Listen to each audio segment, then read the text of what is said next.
When the line between observer and prey breaks, survival becomes instinct, not choice.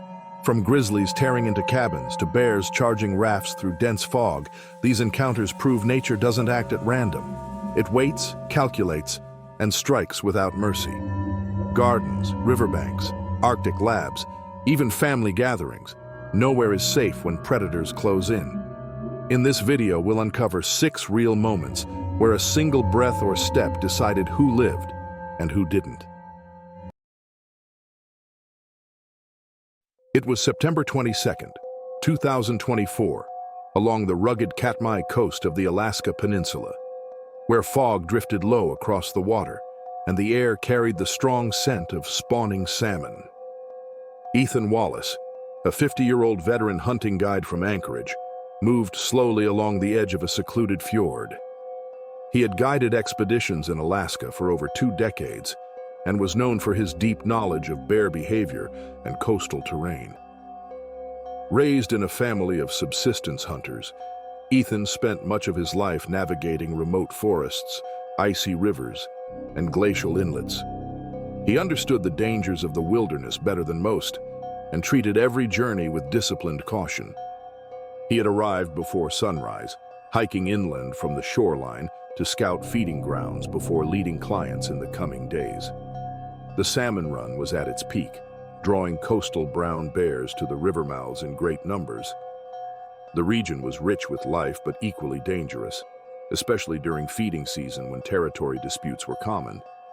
Ethan moved carefully through wet stones and moss, his boots sinking slightly into the soft ground. He carried binoculars and essential gear, but no rifle. He intended to observe, not engage.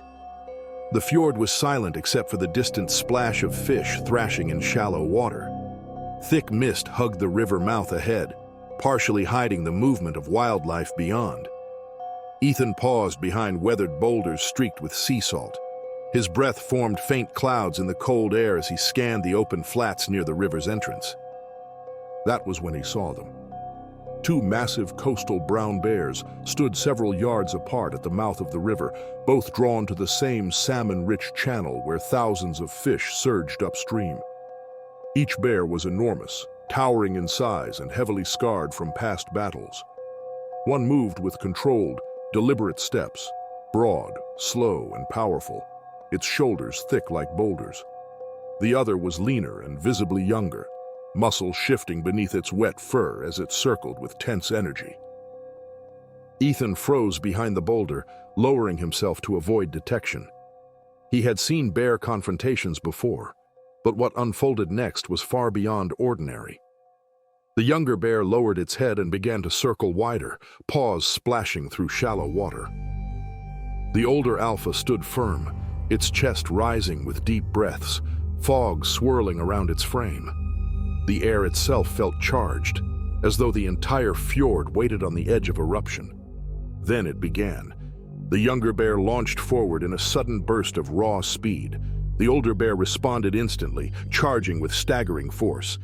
They collided in the shallows with explosive impact, water and salmon scattering in every direction. The sound of their clash was violent and heavy, echoing across the rocky coastline. Ethan stayed completely still as the 2 giants fought with terrifying strength, each strike sending tremors through the earth beneath his knees.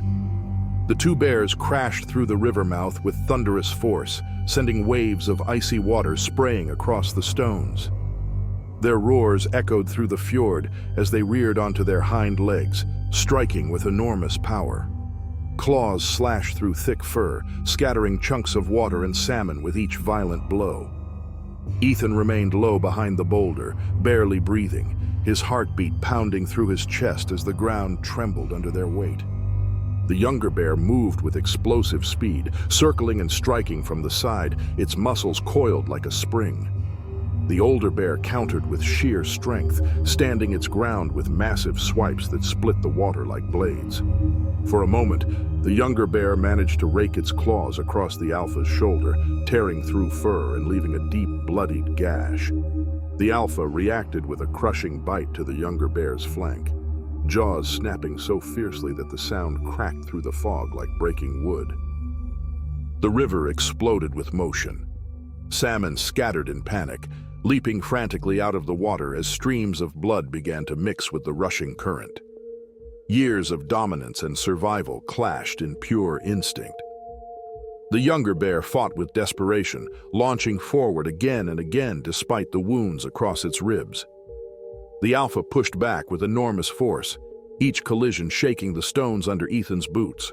Neither seemed willing to yield. Minutes passed like an eternity. Water churned to froth around them. The fog swirled in torn shapes from the violence of their movements. Both bears were soaked, bleeding heavily, their fur marked with raw red gashes. The older bear's breathing grew deeper, slower, but still steady with brutal confidence. The younger bear's speed began to falter, its strikes losing sharpness as exhaustion crept into its movements. At last, the alpha delivered a final crushing blow, slamming its massive paw across the younger bear's neck and shoulder. The impact drove it stumbling backward into deeper water. It paused there, chest heaving, before slowly turning away. Blood streamed into the river as it limped toward the far edge of the channel. The alpha, also heavily wounded, did not pursue. Instead, it stood for several long seconds, victorious yet visibly drained, steam rising from its back into the cold air. Then, without warning, both bears retreated. One trudged upriver into thicker fog. The other disappeared along the rocky coastline, leaving only swirling water and trampled salmon in their wake. The silence that followed felt unreal after such brutal violence. Ethan remained perfectly still, staring at the destruction left behind. The riverbank was torn apart. Dense patches of salmon were scattered and crushed. Stones were pushed aside, and deep claw marks scarred the mud. The air still smelled of blood and salt. It was a rare, raw moment of nature's dominance, a battle almost no human ever witnessed from such close distance and survived. Only when the mist fully swallowed the last trace of movement did Ethan slowly rise from his position. His breath showed as faint white clouds. The realization burned in his mind. Not every danger in the wild comes from hunting. Some can only be watched from the shadows, in silent respect for forces far greater than human strength. It was August 28, 2024, in rural Vermont, where rolling hills and maple groves met quiet farmland and winding gravel roads. The Miller family home sat at the edge of a wooded property, surrounded by a vegetable garden Clara Miller had tended since early spring. Clara Miller, a 42-year-old home gardener and school volunteer, loved summer gatherings with friends. She spent months preparing her garden with heirloom tomatoes, tall corn stalks, and sunflowers that framed the small backyard. Her husband, David Miller, 35, worked as a carpenter and had built the wooden deck himself, along with the string light posts and handmade chairs that lined the yard. That evening, the Millers hosted a small outdoor gathering for 12 close friends and family. The air was warm, the sky soft with the last glow of sunset. String lights glimmered above the garden, casting a golden glow on the tables covered in fresh bread, corn salads, and lemonade pitchers. Children played near the tomato rows, while adults stood near the grill, talking and laughing as the sky turned darker. At the far side of the yard sat a compost bin filled with vegetable scraps from dinner preparations, wilted greens, melon rinds, bruised berries. No one thought twice about it. Clara moved constantly through the yard, checking on the guests, arranging dishes, and tending to the children. She was proud of how peaceful their backyard felt, especially with the garden in full bloom. She noticed the tomatoes were almost overripe, their scent strong in the still, humid air. The compost bin gave off a faint, earthy smell mixed with sweet fruit, something she barely paid attention to during the evening rush. As night settled in, Clara's 8-year-old son stood before a small cake placed on a low wooden table near the tomato trellis. Friends gathered around as Clara lifted her phone to take a picture. Laughter and the soft sounds of late summer insects filled the air. Music played low from a speaker tucked behind a planter box. Nothing felt unsafe or unusual. The surrounding woods stood quiet and dark. Unseen by anyone, movement stirred beyond the tree line. A black bear, drawn by the scent of rotting fruit and rich garden produce, moved silently along the edge of the property. It followed the smell of tomatoes and compost, its keen nose guiding it straight to the garden. The faint light from the backyard barely reached that far into the trees. Clara's attention stayed fixed on her son as he took a deep breath to blow out the candles. In that exact moment, the bear crashed from the trees with sudden force. It slammed into the garden trellis, knocking it sideways with a burst of leaves and wooden splinters. A chair flew across the yard as the animal moved forward, its paws breaking through tomato vines and scattering fruit across the grass. The peaceful evening was shattered in seconds as the bear stormed farther into the garden, crushing plants under its weight. Guests screamed and stumbled backward in panic, chairs toppling and plates crashing into the grass. The children ran toward the porch as Clara scooped her son into her arms, her heart pounding as she sprinted across the yard. The animal swiped at another wooden trellis, sending ripe tomatoes bursting across the ground like scattered red glass. David turned quickly, but tripped over a coiled garden hose, crashing shoulder first onto the gravel path. The impact sent a sharp jolt of pain through his arm as he struggled to push himself up. The bear moved past him, uninterested in anything but the food-heavy scent that filled the night air. It tore through the tomato patch and trampled a row of tall sunflowers, snapping the thick stalks in half with ease. Guests scattered toward the house, some stumbling across the deck stairs while others grabbed anything they could reach. Flower pots fell and shattered, soil spreading across the stone path. Metal pans and garden tools clanged loudly as people banged them together, instinctively trying to create noise to drive the bear away. The sharp metallic echoes rang through the air. The bear paused near the compost bin, sniffing and pushing it with its massive head. The bin tipped, spilling scraps of melon, corn husks, and damp vegetables into the grass. The noise from the porch grew louder as more people joined in, banging pots and stomping. The animal hesitated, ears twitching at the sudden wall of chaotic noise. It swung its head toward the sound, eyes alert and muscles tense. In that moment of distraction, Clara reached the porch steps with her son held tight against her. Several guests helped her inside, while others continued making as much noise as possible. The bear, startled and confused, stepped back from the spilled compost. It turned sharply and bolted toward the dark tree line, heavy paws tearing through the ruined garden. Within seconds, it vanished back into the woods, leaving only crushed plants and deep claw marks behind. Silence fell slowly after the chaos. Some guests remained frozen in place, breathing hard, while others carefully checked if anyone was hurt. David sat up slowly, gripping his bruised shoulder but able to move. Clara's elbow was scraped from stumbling earlier, but her son was uninjured. Shock lingered across every face as they gathered on the porch, watching the empty yard where the bear had disappeared. By sunrise, the garden no longer looked like the peaceful space it had been the night before.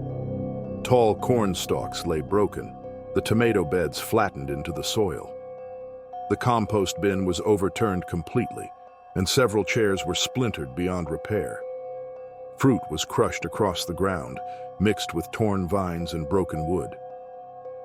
Though no one suffered serious injury, the fear of how quickly the calm night had changed left a deep impression on everyone there. The Millers spent the early morning walking the yard in disbelief, tracing the deep paw prints embedded in the soil. It was a quiet but powerful reminder that even the safest places could turn dangerous in a breath, especially where wilderness and human life existed side by side. It was December 9th, 2023, deep in the snow-covered wilderness of western Montana, where towering pines rose over frozen valleys and winter storms moved in without warning. Henry Cole, a 68-year-old retired game warden, lived alone in a small wood cabin far from any nearby town. After nearly 40 years protecting wildlife and guiding search teams through mountain terrain, he chose to spend his later years in solitude. But solitude had become sorrow. His wife had passed away months earlier, and the silence of winter only made the grief sharper.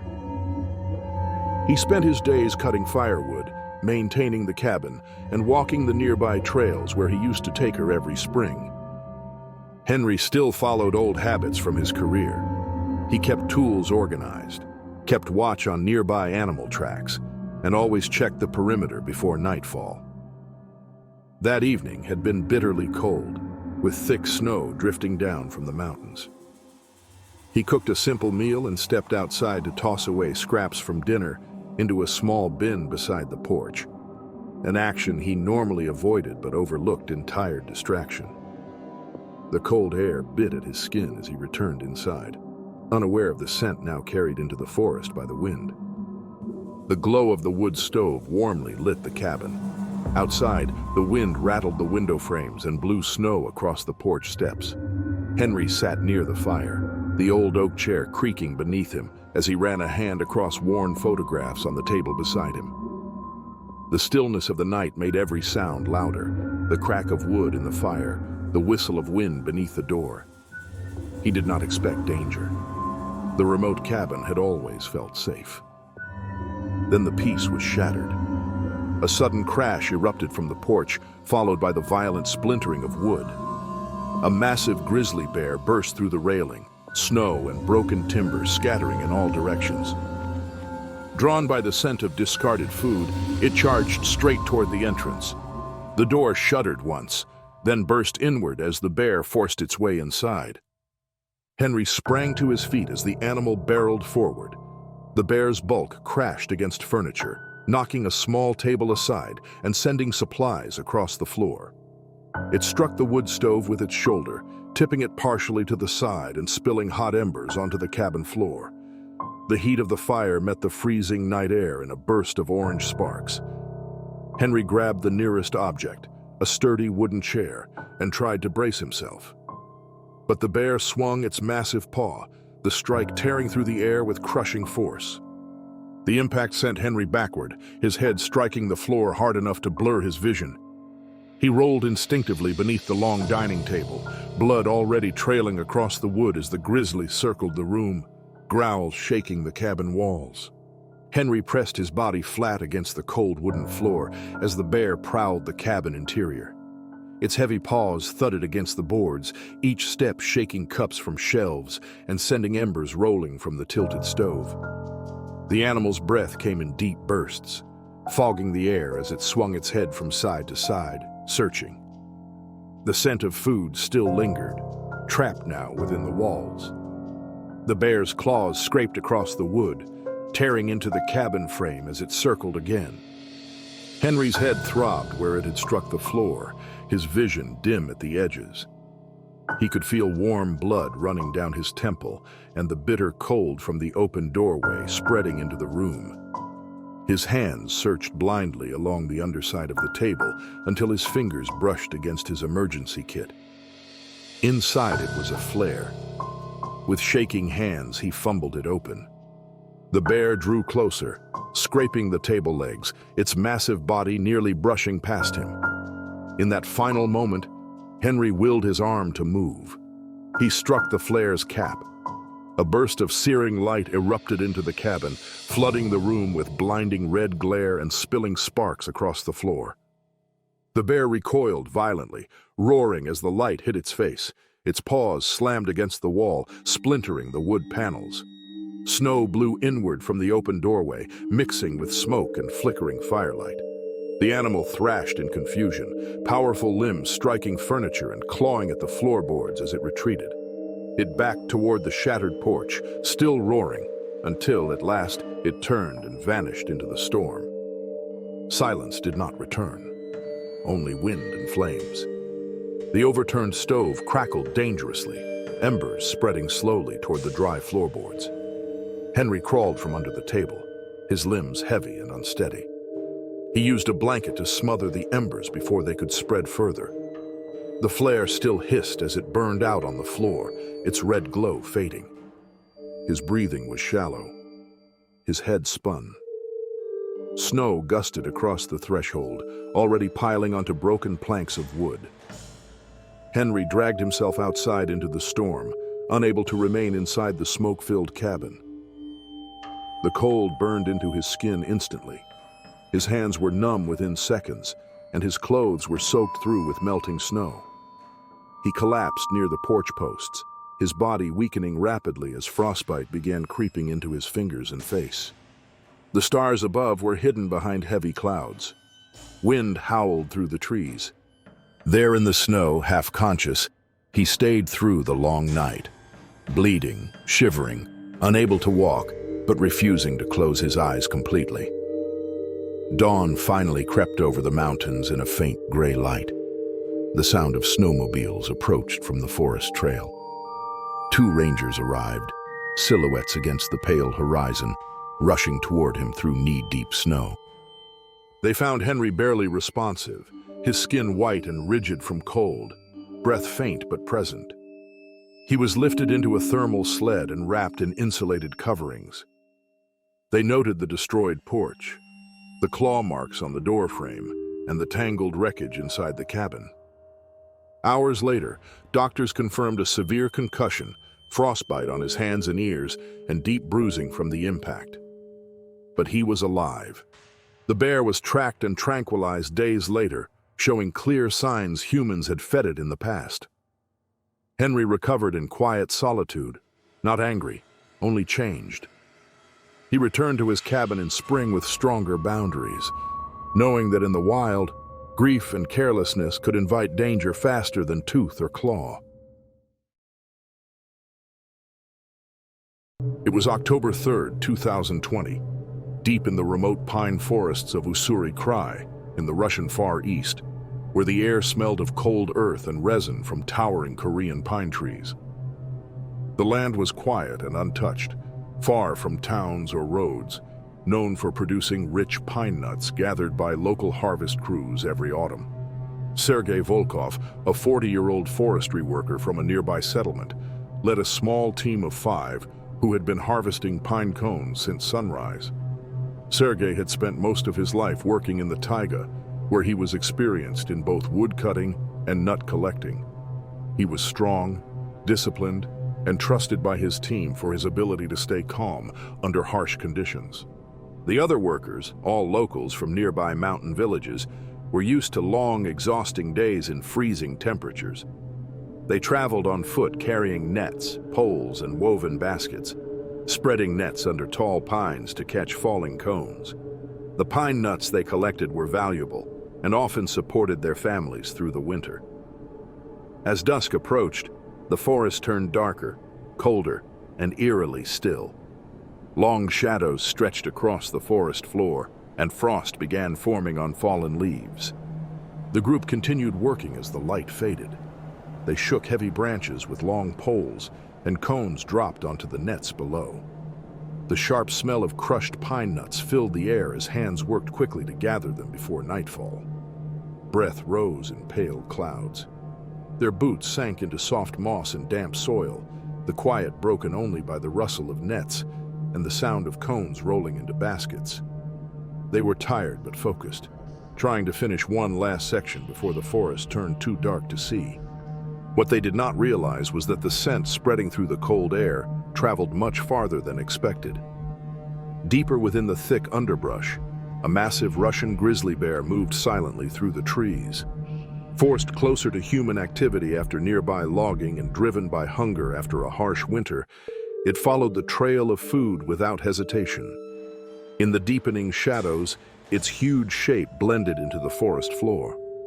The workers remained unaware as they bent to collect the last cones of the day. Sergei stepped forward toward one of the nets, adjusting its position beneath a broad pine. At that moment, a sharp crack sounded from the tree line. Before anyone could react, the ground shook beneath heavy steps. A giant Russian grizzly burst through the underbrush, its fur wet and thick, its head low as it charged straight toward the nets. The bear slammed into the baskets with ferocious force, flipping them across the clearing. Sergei was the closest. The bear's paws struck him before he could move, claws tearing across his arm and shoulder. He fell hard against the ground, rolling over the mesh nets as pain shot through his body. Pine cones scattered everywhere as the rest of the crew screamed and stumbled backward, shocked by how suddenly the peaceful forest had turned deadly. The bear reared up again, its massive head swinging toward the movement of the remaining workers as they stumbled backward through the uneven forest ground. Nets, baskets, and spilled pine cones littered the frost-covered clearing. The creature let out a deep roar and slammed its front paws into the ground, sending cones and loose soil flying. The workers reacted quickly despite the terror, grabbing metal poles used for knocking branches and striking them hard against tree trunks. The sharp metallic echo cut through the forest. Others hurled empty sacks and equipment to distract the animal, spreading motion and sound in every direction.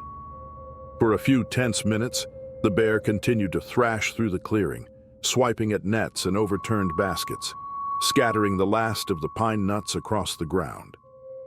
Sergei lay on his side near the center of the chaos, clutching his arm as blood soaked into the cold moss beneath him.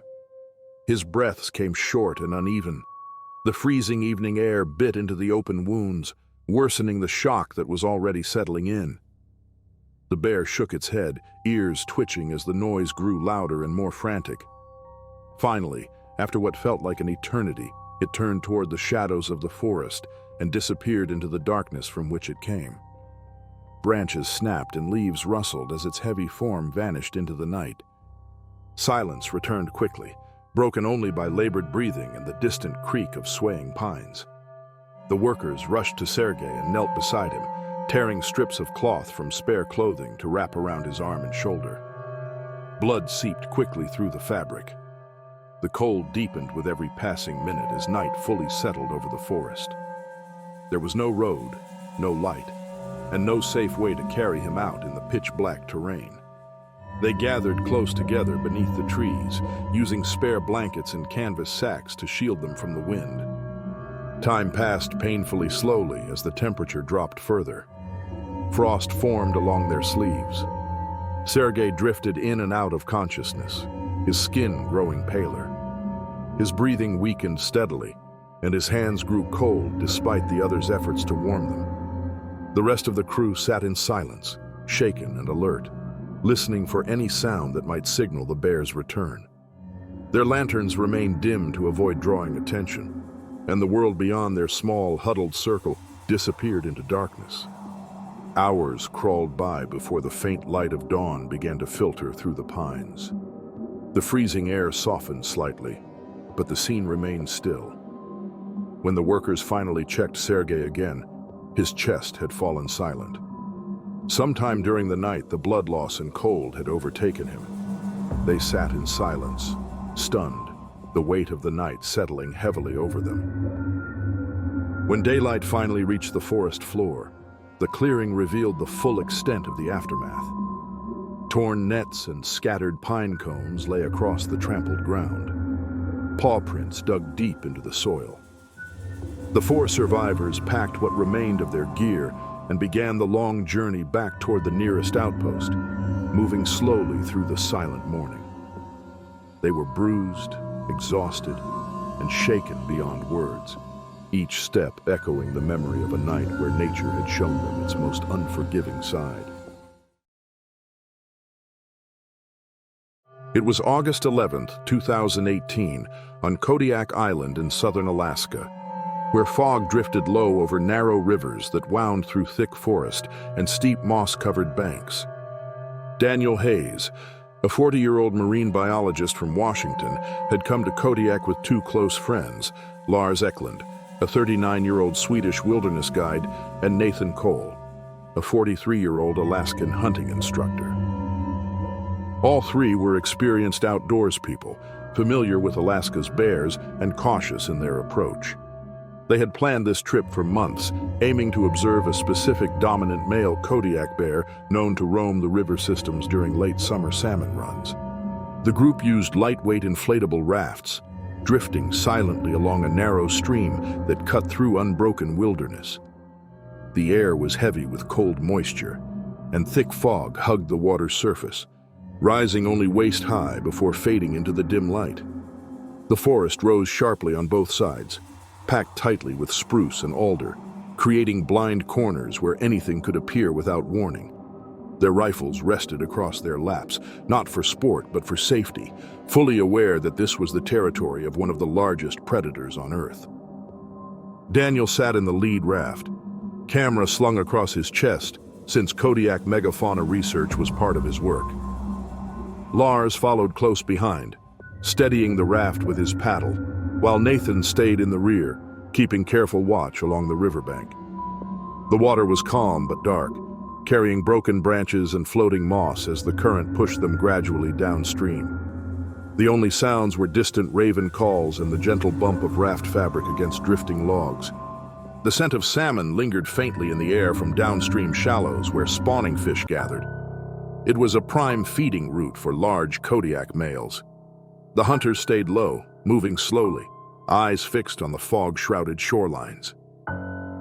The silence of the river felt unnaturally still, the kind of stillness that came just before something happened.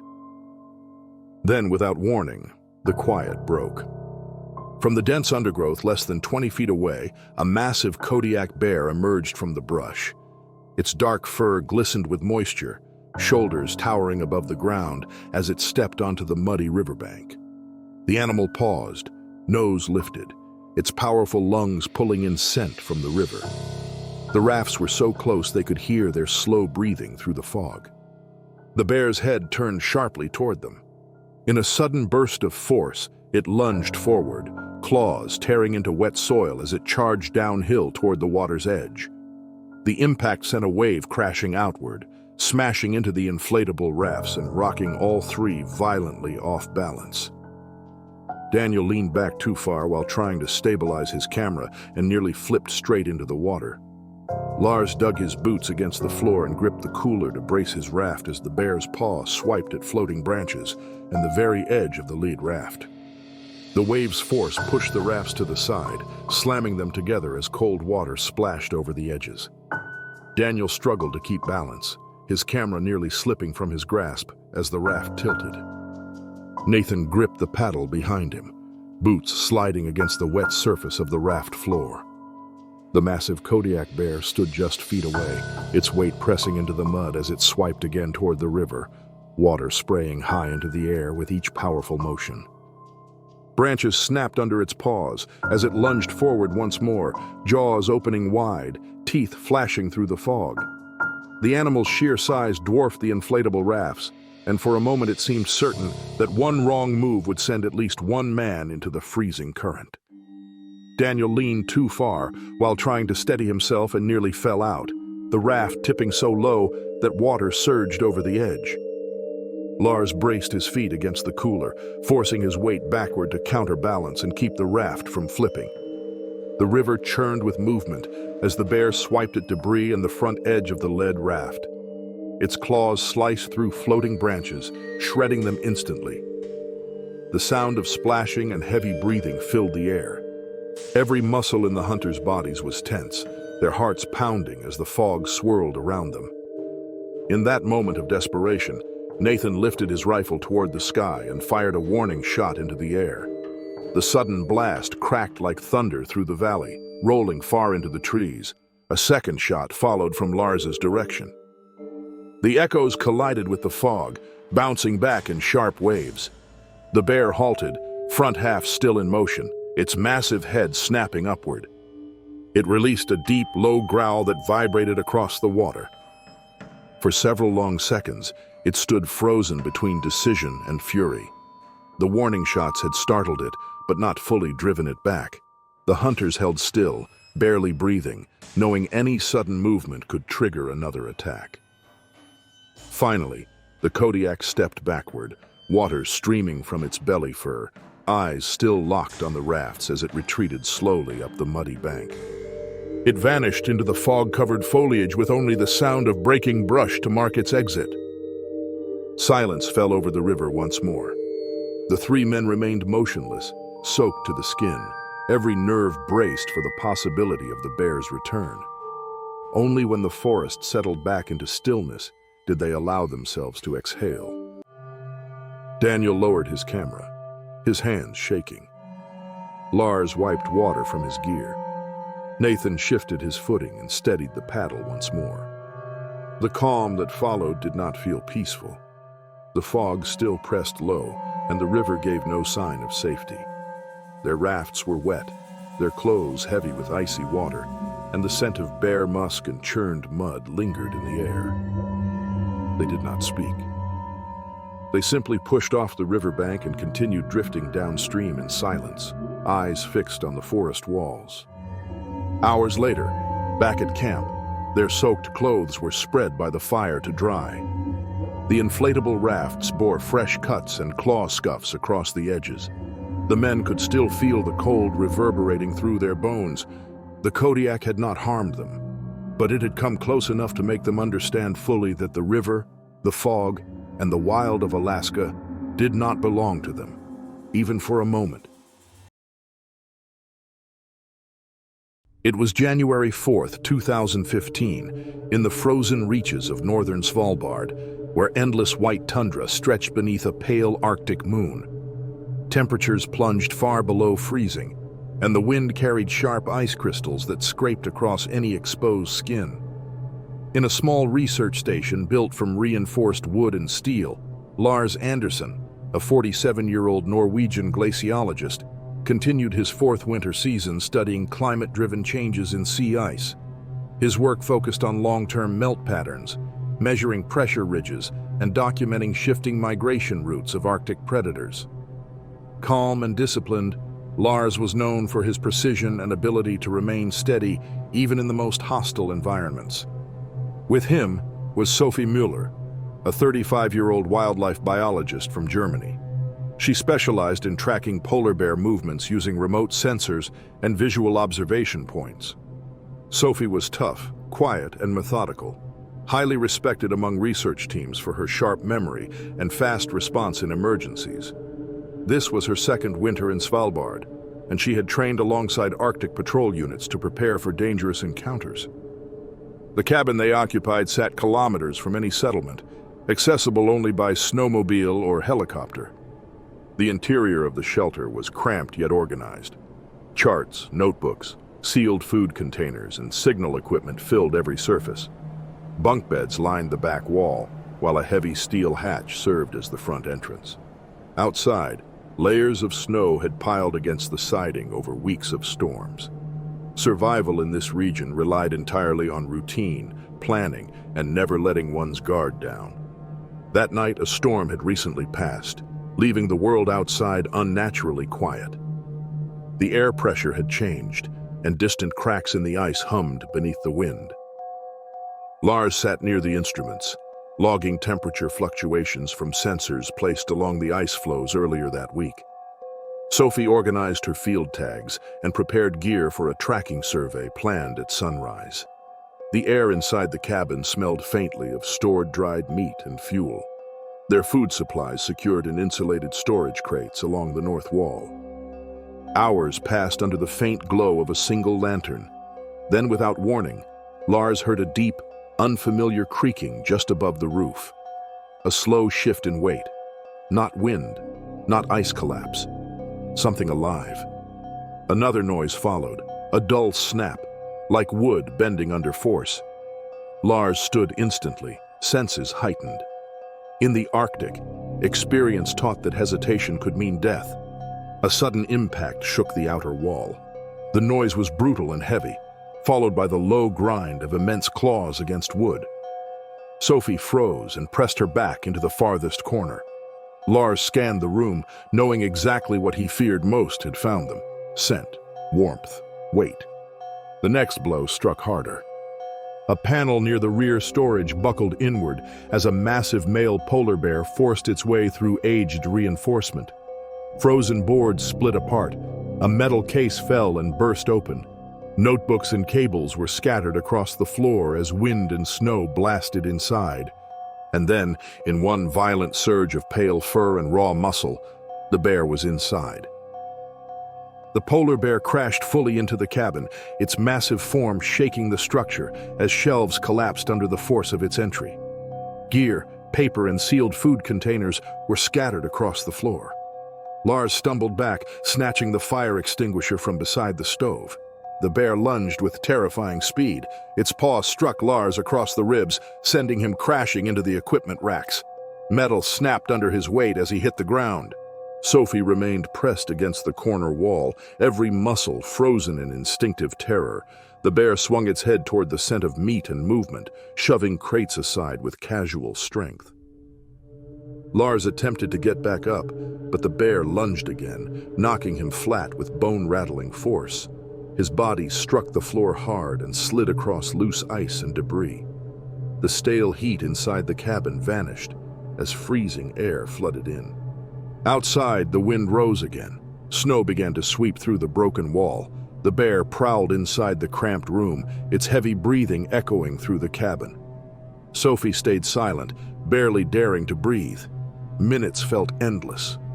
The polar bear eventually focused on the shattered food storage and tore into containers, ripping apart supplies in a frenzy of scent and hunger. Lars lay motionless, his breath becoming faint and uneven. The cold bit deeper into his exposed skin, and blood began to freeze against the ice-slicked floor. Sophie could do nothing but watch, unable to approach without drawing the animal's attention. Time passed in torturous silence, broken only by the sound of wind and tearing plastic. The polar bear remained inside for what felt like hours, feeding, pacing, listening. At last, the storm intensified again. A violent gust howled through the broken wall, carrying the distant rumble of an approaching helicopter far out over the snowfields. The bear hesitated, ears lifting, before slowly moving back through the ruined opening. It vanished into the white storm without a trace. The cabin fell silent. Sophie hurried to Lars, but his body had grown rigid and cold. The trauma from the attack, combined with biting exposure to Arctic air and severe shock, had taken his life before any rescue could reach them.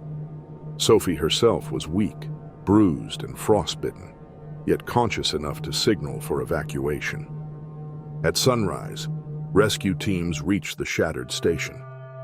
Lars lay still beside the broken wall. Sophie sat wrapped in emergency insulation, barely able to speak, her eyes fixed on the pale horizon. The Arctic was beautiful, but it had shown no mercy.